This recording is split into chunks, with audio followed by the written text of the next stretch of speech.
I never knew silence could be this loud. The clinking of silverware, the murmur of conversation, the occasional burst of laughter from another table, all of it felt distant, muted, like I was hearing the world from underwater. But inside me, a storm was raging. Laura stood in front of me, her arms crossed, her lips pressed together in a thin, determined line. Her eyes burned with something I couldn't quite place. Defiance? Victory?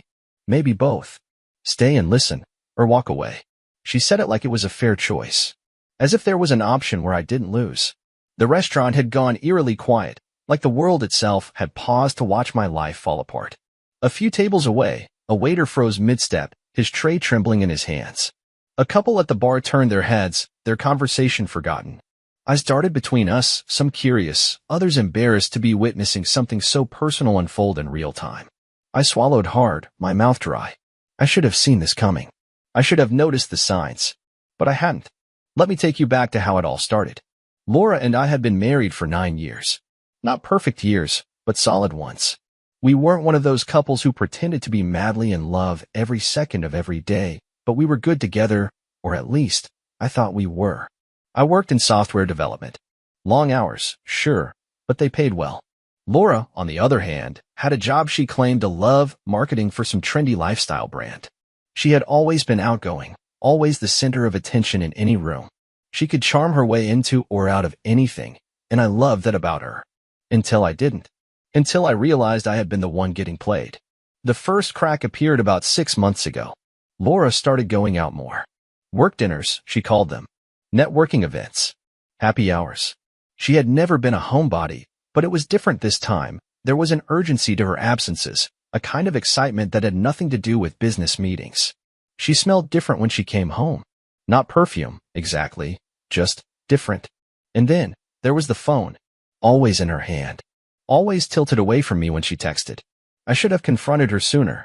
I should have asked questions before the answers became too obvious to ignore. But I didn't. I convinced myself I was imagining things, that I was being paranoid. Then, 2 weeks ago, I found the message. It wasn't even hidden. It popped up on her phone screen while it was sitting on the kitchen counter. A preview of a text. 7 words that ripped the floor out from under me. Last night was amazing. I can't stop thinking about you. I stared at it, my breath caught in my throat. I didn't recognize the number. There was no name attached to it. But I knew. I knew. My hand shook as I reached for the phone, but just as I picked it up, Laura walked into the room. She froze for a split second, then recovered so fast that if I hadn't been watching closely, I might have missed it. You're snooping through my phone now. She snapped, snatching it from my hand. Jesus, Everett, have some trust. Trust. I laughed. I actually laughed.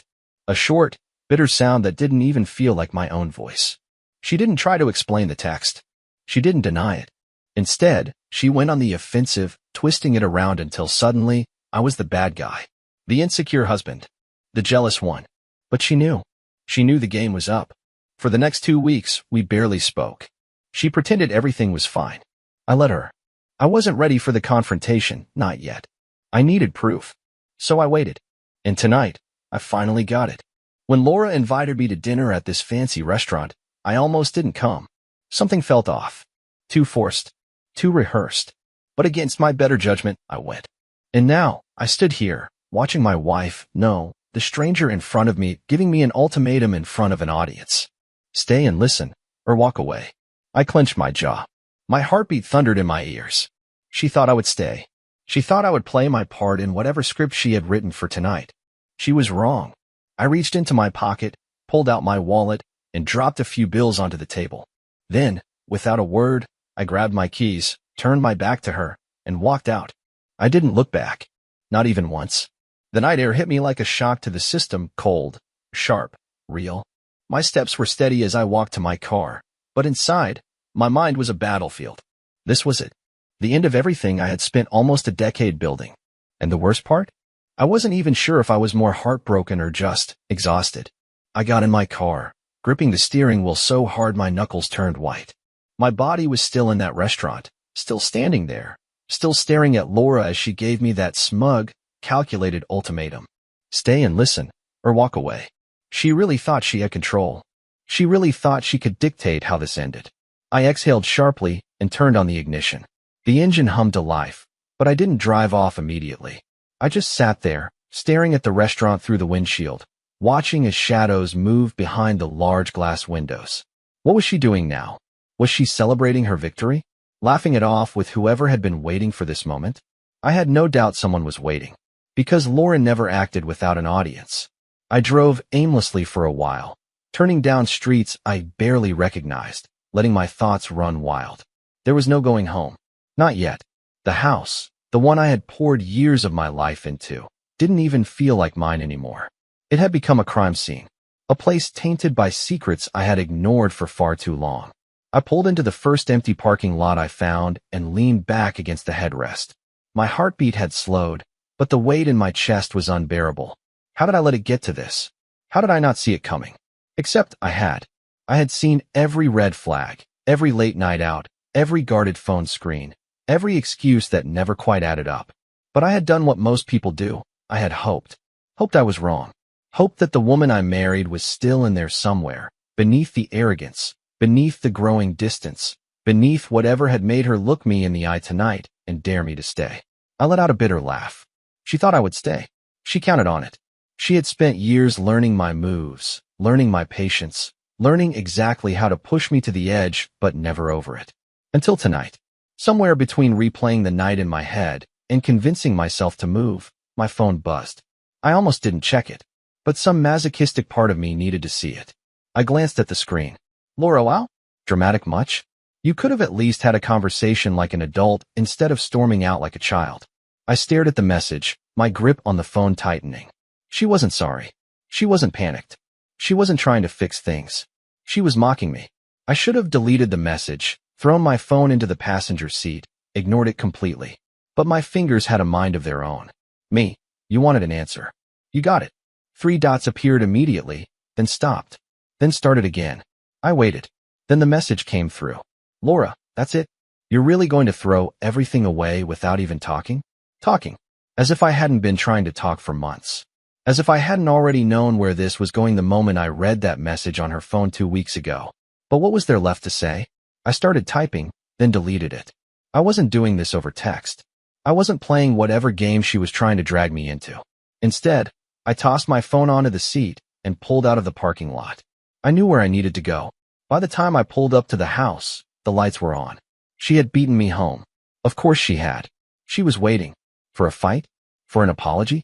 For another chance to twist the knife? I wasn't sure, but I wasn't afraid to find out. I got out of the car, walked up the driveway, and unlocked the door. Inside, the house felt too warm, too still. It was suffocating. Then I heard movement. And there she was, standing in the kitchen, wine glass in hand, like nothing had happened. Like this wasn't the beginning of the end. She tilted her head slightly when she saw me, her expression unreadable. You left before I could explain, she said, her tone light, almost teasing. I let out a slow breath, forcing myself to stay calm. Explain what? I asked, crossing my arms. Why you've been lying to me. Why you're suddenly playing the victim. Her lips curled into a smirk. A smirk. God, I wanted to scream. But I didn't. Instead, I did something that finally wiped that smirk off her face. I pulled out my phone, opened the messages, and turned the screen toward her. Her eyes flickered to it for only a second before she rolled them dramatically, taking another sip of her wine. That's what this is about, she scoffed. Everett, come on. It's not what you think. I stepped closer. So tell me, what exactly am I thinking? She hesitated. That was all the answer I needed. I shook my head, shoving the phone back into my pocket. You know what? It doesn't matter. Because I'm done. Her smirk faltered. Done with what? This. I gestured between us. You. Us. Whatever twisted game you're playing. For the first time all night, something flickered across her face. Annoyance? Panic? I couldn't tell. She set the wine glass down with a sharp clink. You're really walking away, she said, her voice softer now. I nodded. Her mouth opened like she was about to say something, but I didn't wait. I turned, walked toward the stairs, and headed straight for the bedroom. Because I wasn't just leaving. I was packing my bags. And this time, there was no coming back. There's a strange kind of clarity that comes when you finally stop lying to yourself. As I stood in our bedroom, suitcase open on the bed, that clarity settled over me like a weighted blanket. Heavy, but grounding. My hands moved on autopilot, shoving clothes into the bag without thinking about what I was packing. It didn't matter. Nothing in this house mattered anymore. Downstairs, I could hear Laura moving, pacing. She wasn't used to losing control. She thought she knew me, thought I would cave, thought I would sit down and let her spin whatever twisted excuse she had prepared. But I was done listening.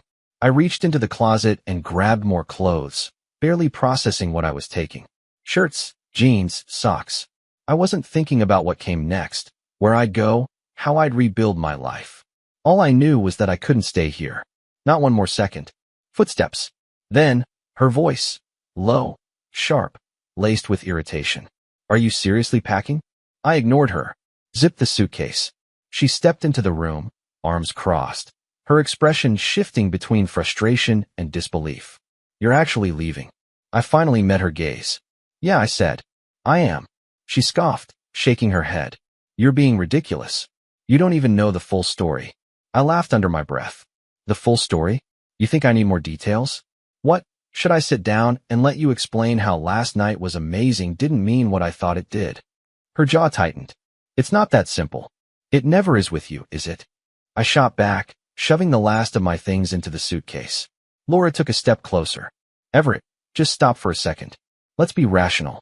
You can't just walk away from 9 years over. Over what? I cut in. Over your lies? Over you making me feel like an idiot for months while you did whatever the hell you wanted behind my back. Her lips parted slightly, like she was about to deny it. Then, she closed her mouth. No excuses left. That silence was all the proof I needed. I grabbed my suitcase and moved toward the door, but she blocked my path. You're really gonna do this? She said, her voice lower now. You're just gonna walk out and pretend like we never existed? I exhaled slowly, gripping the suitcase handle so tightly my fingers ached. You did that first. That hit something in her. I saw it in her eyes. But I didn't wait for a response. I stepped past her, brushing against her shoulder as I left the room. I had one foot on the stairs when she spoke again. I thought you were stronger than this, she muttered. Guess I was wrong. I stopped. Not because I was second-guessing myself. Not because I wanted to turn around. But because that was classic Laura. Twisting the knife. Trying to make me feel like the weak one. Like I was the one giving up, when in reality, she had thrown this marriage away long before I packed this bag. I turned my head slightly, just enough to glance at her over my shoulder. Yeah, I said. I guess we were both wrong about a lot of things. Then, I walked down the stairs. The house felt different on my way out. Colder. Emptier. Like something had shifted the second I decided I was done. I stepped outside, the night air hitting my skin. It smelled different out here. Crisp, real. Like the first breath after suffocating for too long. I reached my car and tossed the suitcase in the back seat. One last deep breath. One last glance at the house where my life had unraveled. Then, without hesitation, I got in and drove away. No second thoughts. No regrets. Just the road ahead. And for the first time in a long time, freedom. The further I drove, the more surreal it felt. Like I was floating outside my own body, watching my life play out from a distance. Watching myself leave behind 9 years of history. Of love, of pain, of every moment that had led up to tonight. The roads were dark, almost empty. The only sound was the low hum of my tires against the asphalt. My hands were steady on the wheel, but inside, my mind was a battlefield. There was no going back now. I had walked away, packed a bag, left the house that no longer felt like home. But now, an entirely different question loomed over me like a storm cloud. What next? Because leaving was only the first step. Now, I had to figure out where the hell I was going. I pulled into a gas station, parking under the bright fluorescent lights. I wasn't even sure why I stopped. I didn't need gas. I didn't need food. Maybe I just needed a second to breathe. I turned off the engine and leaned back, staring up at the ceiling of the car. For the first time since walking out, the weight of it all started to settle in. The end of my marriage. The loss of everything I had spent years building. The fact that, for the first time in almost a decade, I was truly, completely alone. A slow, bitter laugh escaped me. Laura probably wasn't alone right now. She was probably back at the house, texting him, whoever he was. Maybe she was already making plans. Maybe she had been making them long before tonight, long before I ever found that message. The thought made my stomach twist. I knew leaving her was the right choice. I knew it, but that didn't make it hurt any less. I reached for my phone, my fingers hovering over the screen. I wasn't sure what I was looking for. A distraction? A lifeline? A sign that I hadn't just detonated my entire life without a backup plan? Instead, I saw 3 unread messages. From Laura. I hesitated. Then, against my better judgment, I opened them. Laura, so this is really happening? Laura, you're seriously leaving me over a misunderstanding? Laura, you're being ridiculous, Everett. If you don't come back, you'll regret this. I exhaled slowly, gripping the phone so tightly my knuckles turned white. I should have ignored her. I should have deleted the messages and blocked her number. But something about that last one, "You'll regret this," itched at me. It wasn't sadness. It wasn't remorse. It was a warning. And that's when it hit me. She wasn't panicking because she had lost me. She was panicking because she had lost control. I set my phone down, my mind racing. I had spent years trying to be the good husband, trying to keep things together, trying to ignore the red flags for the sake of what we used to be. But Laura? She had never been afraid to destroy things the moment they stopped benefiting her. I thought back to all the times she had turned arguments around on me. How she could twist the truth so skillfully that even I started doubting myself. And now, she was trying to do it again. Trying to rewrite history. Trying to make me believe I was the one throwing everything away, when in reality, she had checked out of our marriage long before I ever walked out that door. I wasn't falling for it this time. The gas station door chimed as I walked inside. The place was mostly empty, except for the cashier and some trucker filling a thermos with coffee. I grabbed a bottle of water, barely paying attention, my thoughts still tangled in the mess Laura had left behind. But as I approached the counter, I noticed something. A board near the register. Flyers pinned to it. Local motels. Temporary rentals. Storage units. And just like that, I had my answer. I wasn't going back. I wasn't sleeping in my car. I wasn't letting Laura dictate the next chapter of my life. I was starting over, on my terms. As I stepped back into the night, I could feel something shift. Maybe it wasn't peace. Not yet. But for the first time in a long time, it was something close. The motel room was exactly what you'd expect. A worn-out bedspread, a tiny TV mounted on the wall, and the faint smell of cigarette smoke that no amount of cheap air freshener could cover. It wasn't much. But for now, it was mine. I set my suitcase down by the door and exhaled, running a hand through my hair. The room felt hollow, but it was the first space in a long time that didn't feel like it belonged to her. No framed photos of our perfect marriage. No scent of her expensive perfume lingering in the air. Just 4 walls, a bed, and silence. A fresh start. Or at least, the beginning of one. I sat on the edge of the bed and reached for my phone, staring at the screen. It had been almost an hour since I left the house. 5 new messages. Laura, are you actually staying in a motel right now? Laura, this is pathetic, Everett. Come home. Laura, you think this is going to make me chase you?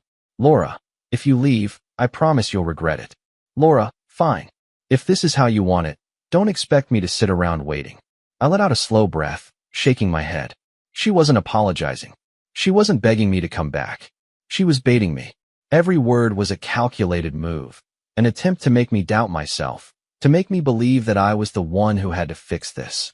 Classic Laura. She wanted control, but she lost it the second I walked out that door.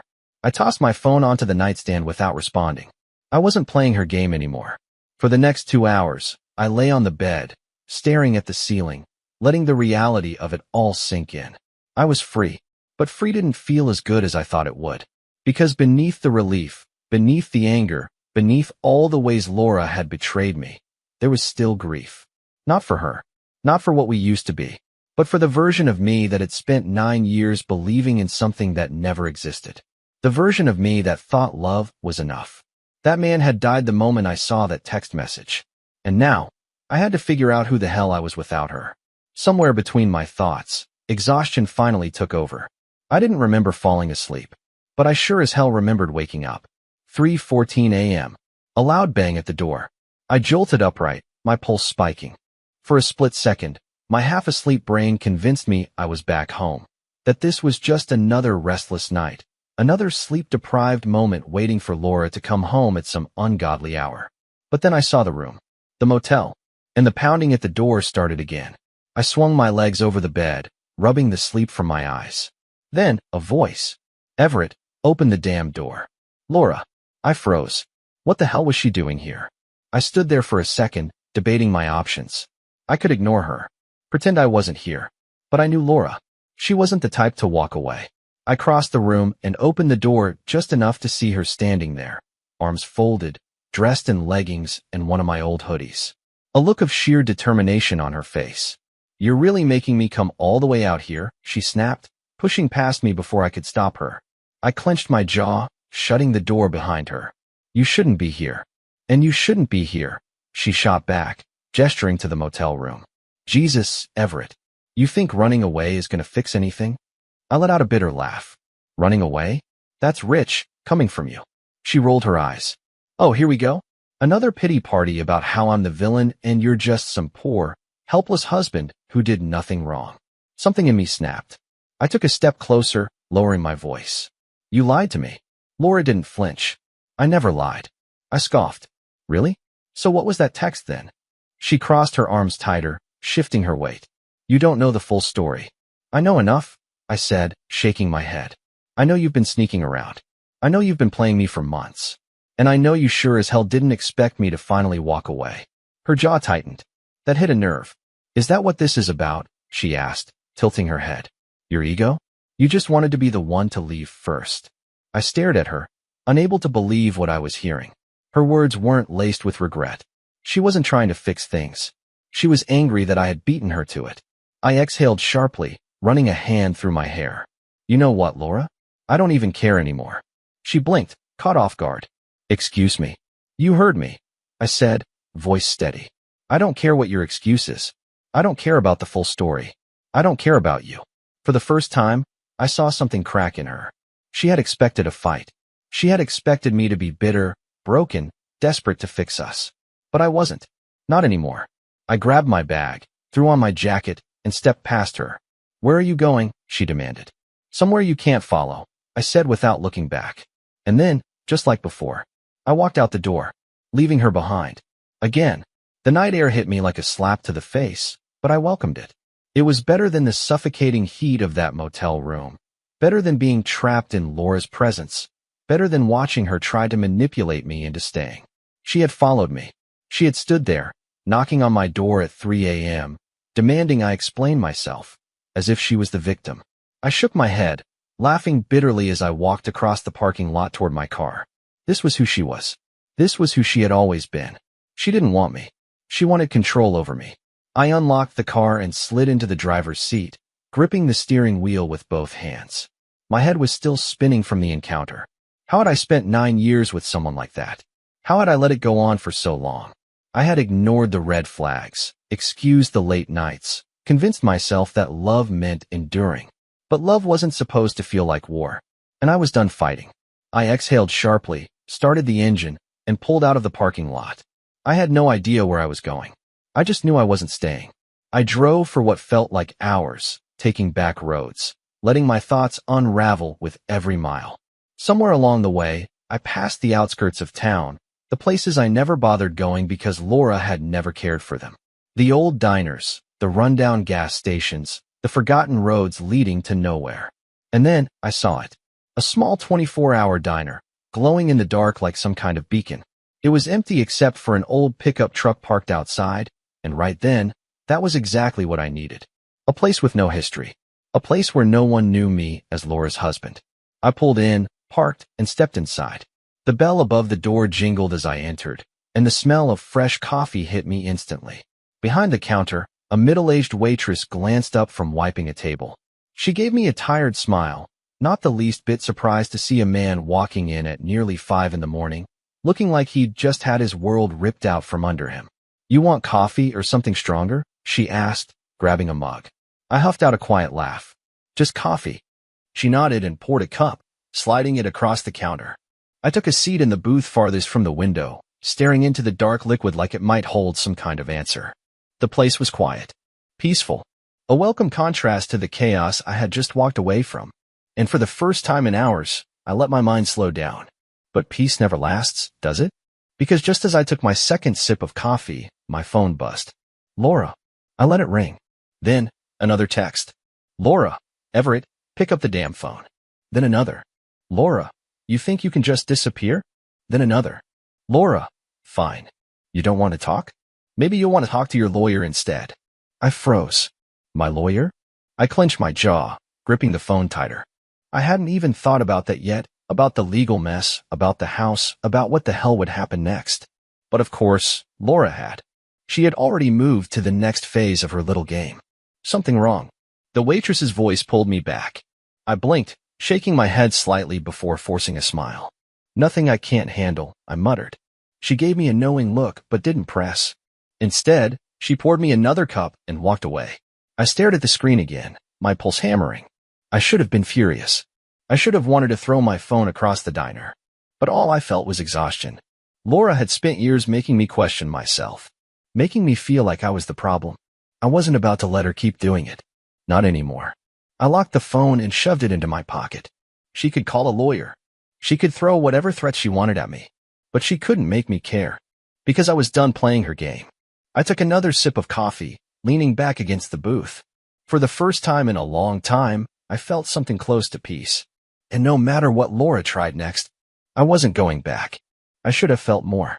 Sitting there in that empty diner, staring at the phone screen, I should have been furious. I should have felt betrayed, broken, devastated. But all I felt was numb. Like something inside me had finally shut down. Like the version of me that had spent years fighting for Laura, for our marriage, had finally just given up. I took a slow sip of coffee, letting the warmth settle in my chest, waiting for some kind of reaction to hit me. It never came. All I had was this dull, suffocating realization. This is who she really is. Not the woman I married. Not the woman I thought I knew. Laura wasn't sad about losing me.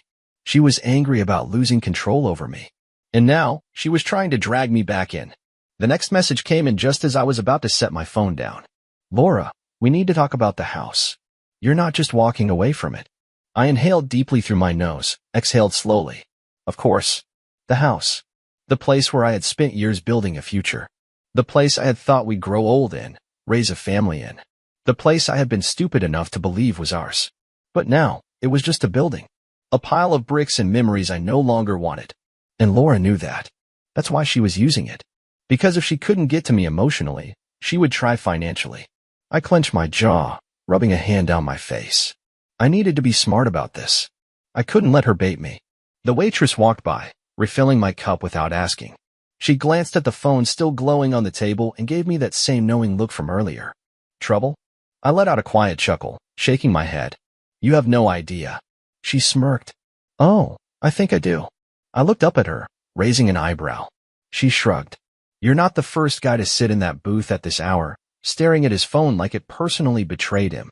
That actually made me laugh. A real one this time. She leaned on the counter, tilting her head. So? What's the damage? Divorce. I sighed. Something like that. Her eyes softened a little, but she didn't say anything. Just topped off my coffee again and walked away. It was weirdly comforting. She didn't ask questions. Didn't pry. Just acknowledged what I was going through and let me be. It was the first conversation I'd had all night that didn't feel like a battle. I sat there for another hour, thinking about what came next. I knew Laura. I knew she wasn't done. This wasn't just about the house or the money. It was about winning. And she would try everything she could to drag me back in. But I wasn't letting that happen. I had spent too much time reacting to her. Now, it was time to take back control. I paid for my coffee, left a generous tip, and walked outside. The sun was just beginning to rise, casting long shadows across the parking lot. A new day. A new life. I took out my phone, scrolling through my contacts. Then, I made the call. To my lawyer. It was time to end this. For good. I had always imagined that if my marriage ever fell apart, it would be some dramatic, movie-style moment. Fury, screaming, accusations flying back and forth like bullets in a war neither side could win. But the truth?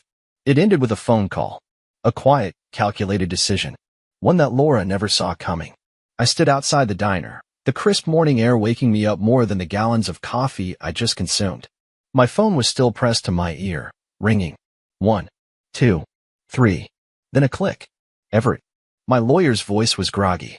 Too early for normal people. But I wasn't normal anymore. Not after the night I had just had. I need to file for divorce, I said, my voice calm. Steady. Unshaken. A pause. Then a sigh. All right, he said, his voice clearing. Let's do it right. You sure about this? I looked out at the horizon, the sun peeking over the edge of the world like a quiet promise. Yeah, I said. I'm sure. The next few weeks were a blur of paperwork and negotiations. Laura, of course, didn't make it easy. She tried everything: gaslighting, guilt-tripping, even pretending to be hurt by my decision, as if I had somehow blindsided her. But I didn't engage. I didn't fight her anymore. I let my lawyer handle it, kept my replies short, factual. The less I gave her, the less she could twist. And that's what drove her insane. For the first time, she wasn't in control. The house? I let her have it. It wasn't home to me anymore. It was a cage. A place full of memories I no longer wanted. She thought she had one. Thought she had gotten what she wanted. Until she realized something. I had left her with bricks and furniture. But I had taken myself. And I was what she had spent years controlling, manipulating, owning. Without me, the house was just walls. Without me, her victories were empty. And that was the best revenge of all. I moved to a new city. Got a new place. Started fresh. Some days, it still felt strange, like I was a ghost walking through someone else's life, like I had spent so much time being her husband that I had forgotten how to be myself. But with every passing day, I felt lighter. I laughed more. Slept better. Woke up without a tightness in my chest, without the feeling that I had to brace for whatever emotional trap Laura had set for me. For the first time in a long time, I was free. One day, months later, I got a text. Laura, I hope you're happy. No anger. No smugness. Just those 4 words. I stared at the message for a long time. Then, without replying, I deleted it. Deleted her. And finally, moved on.